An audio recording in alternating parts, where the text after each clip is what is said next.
We've all heard of Medicare fraud, identity fraud, tax fraud, the list goes on. But what about fish fraud? Yes, you heard it right, fish fraud.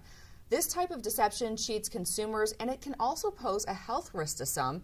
A new report out by the conservation agency Oceana analyzed 200 studies on fish fraud from 55 different countries.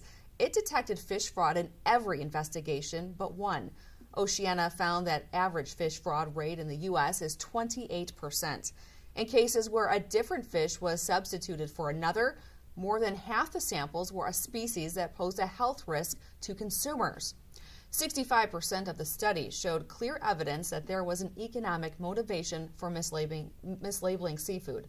Getting ripped off isn't the only problem here. Imported shellfish could be the product of slavery or harbor illegal antibiotic residues. Not to mention, pregnant women might inadvertently eat shellfish that's full of mercury. Another thing, how often do you order catfish? Even if you rarely do, chances are you're served it often. Asian catfish has been substituted and sold as 18 different types of fish. On a local level, a recent Tampa Bay Times investigation found through DNA testing that Florida blue crab purchased at one Tampa trattoria actually came from the Indian Ocean, and shrimp marketed elsewhere as Florida wild caught grew up on a farm in Asia. That's where nonprofit conservation agency Gulf Wild comes in.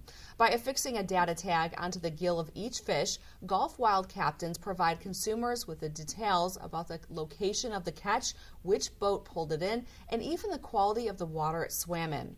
The information is uploaded into an online transparency database, which handlers then update along each step of the fish's journey from the journey to the table. Gulf Wild started in 2010 as the farm-to-table movement, encouraging people to find out where their food came from.